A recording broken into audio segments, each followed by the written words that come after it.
Assalamualaikum warahmatullahi wabarakatuh. Berjumpa lagi di channel YouTube ini.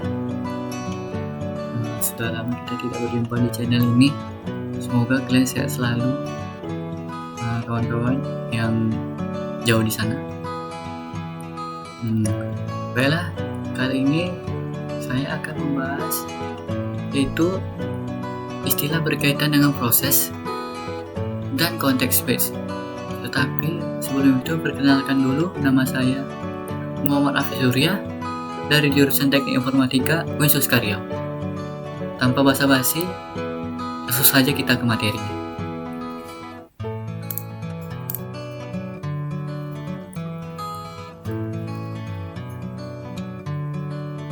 Istilah berkaitan dengan proses. Multiprogramming adalah salah satu teknik penjadwalan di mana tugas task yang sedang berjalan tetap berjalan sampai dia melakukan operasi yang membutuhkan waktu menunggu respon dari luar atau external event.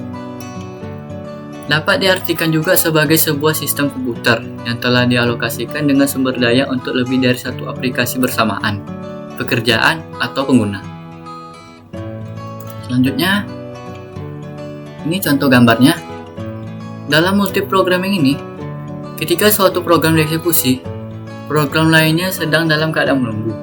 Setelah program yang dalam status menunggu selesai, maka CPU akan kembali untuk mengeksekusinya.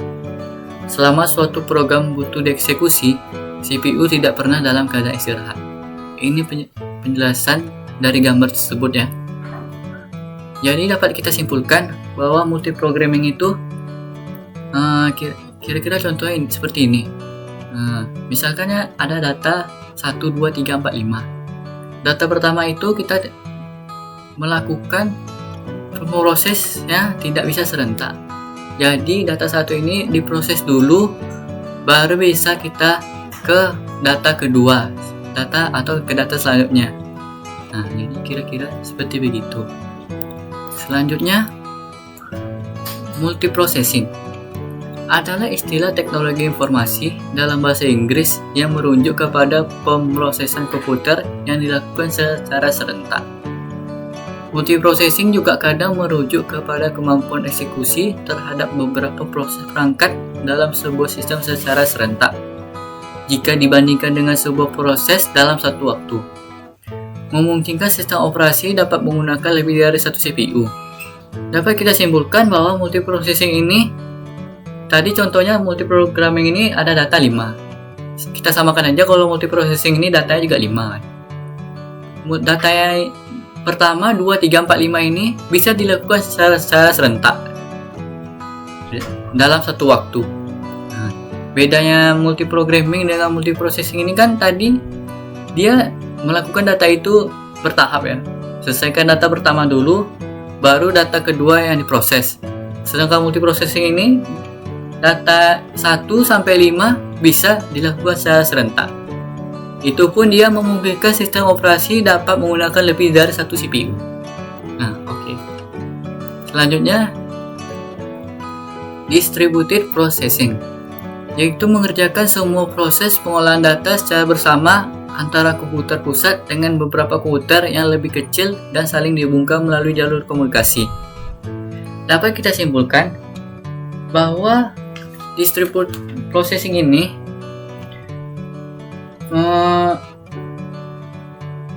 pembagian banyak proses kepada banyak komputer yang memiliki prosesor masing-masing dan semuanya terhubung dalam satu jaringan. Jadi dapat kita simpulkan yaitu komputer pusat dengan beberapa komputer yang saling dihubungkan melalui jalur komunikasi. Selanjutnya, setiap komputer memiliki prosesor mandiri sehingga mampu mengolah sebagian data secara terpisah. Kemudian hasil pengolahan tadi digabungkan menjadi satu penyelesaian total. Jika salah satu prosesor mengalami kegagalan atau masalah yang lain, akan mengambil alih tugasnya. Jadi contoh dari distributed processing ini yaitu Amoeba dan MAX ya. Distribusi ini kan pengembang sistem operasi tersebar. Contohnya itu Amoeba dan March ya. Selanjutnya, context switch adalah komputasi proses sebuah tugas untuk mengganti CPU ke proses lain. Hal ini memerlukan penyimpanan dan pemulihan keadaan dari proses lama sehingga suatu proses yang sama dapat dilanjutkan dari titik yang sama di lain waktu. Context switch ini juga mengambil keadaan dari proses yang baru atau disebut dengan switching, seperti saat CPU berganti ke proses yang lain. Context switch adalah fitur penting sebagai multitasking dalam sistem operasi. Apa itu multitasking? Multitasking itu banyak proses pada satu core prosesor. Jadi hampir sama dengan multiprogramming. Bedanya di sini, multitasking kan banyak proses pada satu core prosesor. Sedangkan multiprogramming ini proses pada banyak core prosesor.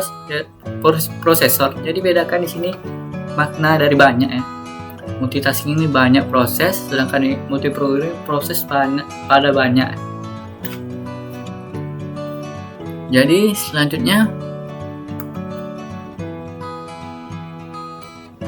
kecepatan context switch tergantung pada yang pertama kecepatan memori, yang kedua jumlah register yang harus di-copy, yang ketiga ada tidaknya instruksi khusus atau instruksi tunggal untuk mengisi dan menyimpan seluruh register. Waktu context switch adalah murni overhead karena sistem melakukan pekerjaan yang tidak begitu selama melakukan pengalihan. Waktu konteks tergantung pada perangkat keras yang digunakan. Jadi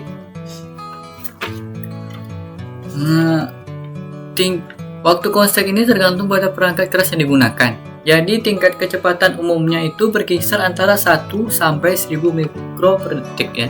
Waktu context switch ini. Selanjutnya, context switch dapat dijelaskan secara rinci sedikit lebih sebagai kernel, yaitu inti dari sistem operasi. Melakukan kegiatan sebagai berikut yang berkaitan dengan proses atau termasuk benang pada CPU. Jadi context switch ini adalah isi dari register CPU dan program. Jadi yang pertama kita menangguhkan perkembangan satu proses dan penyimpanan CPU, yakni konteks untuk proses di suatu tempat di memori. Yang kedua, mengambil konteks proses selanjutnya dari memori dan memulihkan dalam register CPU. Yang ketiga, kembali ke lokasi yang ditunjukkan oleh program counter, atau yaitu kembali ke baris kode di mana proses terkhusus untuk melanjutkan proses. Baiklah, sekian itu saja materi yang saya dapat sampaikan. Apabila ada kesalahan, mohon dimaafkan. Di sini kita sama-sama belajar.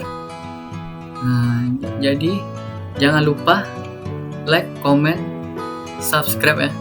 Atau bisa juga share kepada teman-teman Anda juga.